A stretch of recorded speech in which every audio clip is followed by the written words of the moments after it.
उस दिन दादाजी की 5वीं पुण्यतिथि थी। दादाजी की तस्वीर पर माला चढ़ाते हुए पापा की आंखों से बहते आंसू देख मुझे बहुत आश्चर्य हुआ।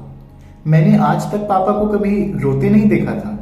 मेरी निगाहों में पापा दुनिया के सबसे स्ट्रांग आदमी हैं। वे मेरे आदर्श पुरुष हैं, प्योरली सेल्फ मेड मैन, मेरे ही मैन। छोटे से गांव से आकर मुंबई महानगरी में व्यवसाय जमाना, शहर के प्रसिद्ध उद्योगपतियों की लिस्ट में शामिल होना कोई आसान काम नहीं था। मैं कुछ दिन पहले ही विदेश से MBA की डिग्री लेकर लौटा हूं। पापा चाहते हैं कि मैं कारोबार में उनका हाथ बटाऊं, लेकिन मल्टीनेशनल कंपनी की नौकरी का ऑफर मुझे बहुत आकर्षित कर रहा है। पापा ने मुझे नौकरी की मंजूरी खुशी खुशी दे दी है, ऐसा मुझे लगता है। अगले हफ्ते ही मुझे जाना है, पर ना जाने क्यों आज अपने ही मैन को रोता देख मुझे बहुत बुरा लगा। बचपन में जब कोई मुझसे पूछता था ना कि तुम्हारे पापा कौन है, तो मैं कहता था ही मैन। वे दिन याद कर मेरे चेहरे पर लंबी सी मुस्कान तैर गई। जब से मैंने अमेरिकी नौकरी के लिए हाँ कहा है ना, तब से मैंने महसूस किया है कि माँ पापा ज्यादातर मेरे आसपास ही रहते हैं। मेरे दोस्तों के पास जाना, बाहर घूमना फिरना उन्हें अच्छा नहीं लगता। वे कुछ कहते नहीं, लेकिन उनका चेहरा बहुत कुछ कह जाता है।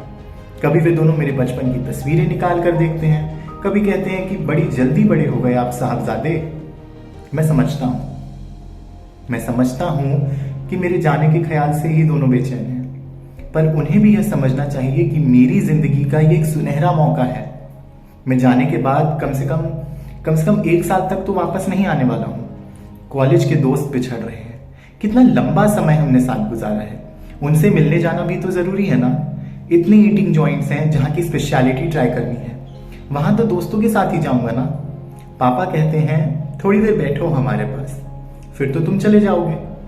सवाल यह है कि किस टॉपिक पर बात करूं मैं उनसे, और उनसे क्या बात करूं, दोनों से कितनी बातें करूं। दोनों ही नई तकनीक और नए एप्स, सबसे अनजान है। मुझे फुटबॉल पसंद है तो पापा को क्रिकेट, मुझे वेस्टर्न फूड पसंद है तो पापा को दाल चावल। हमारी जिंदगियों और रुचियों में कितना फर्क है।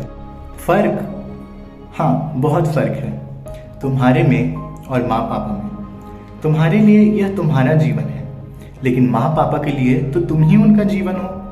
माँ पापा तुम्हें खुद में समेट लेना चाहते हैं, और तुम हो कि उनसे दूर भागना चाहते हो। तुम दोस्तों के साथ क्वालिटी टाइम बिताना चाहते हो, क्योंकि अब तुम उन्हें 1 साल बाद मिलोगे। पापा तुम्हारे साथ क्वालिटी टाइम जीना चाहते हैं, ताकि जब तुम चले जाओ तो वे तुम्हारे साथ बिताए इस क्वालिटी टाइम के सहारे समय गुजार सके। बहुत फर्क है तुम्हारे बीच और उनके बीच। पापा तुम्हारे लिए क्रिकेट छोड़ फुटबॉल देखते हैं, तुम पापा के हाथ से रिमोट लेकर क्रिकेट हटाकर फुटबॉल मैच देखने लगते हो।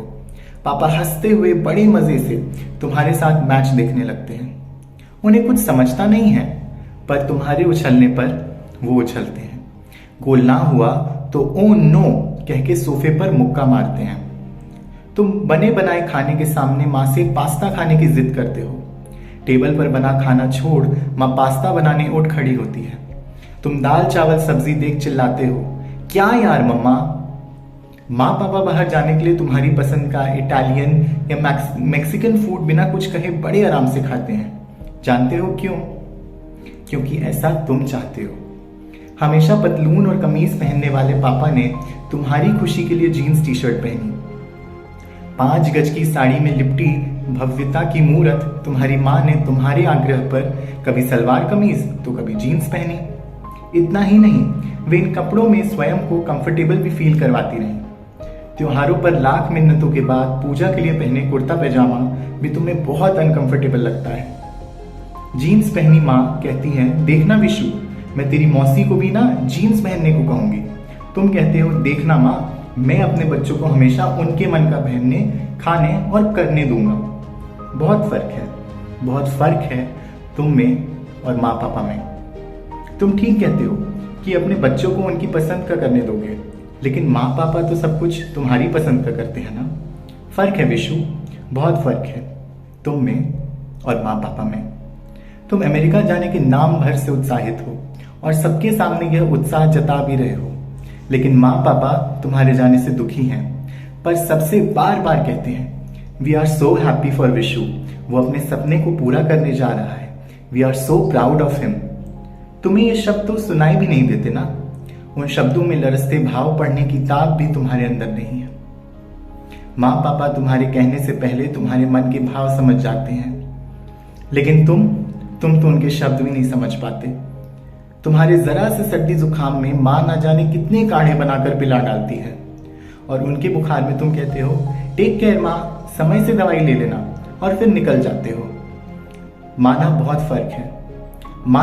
फर्क है हम में, लेकिन उस फर्क का दादाजी की तस्वीर के आगे रोते मेरे ही मैन से क्या लेना देना। सोचते हुए मैं अपने ही मैन के सामने बैठ जाता हूँ।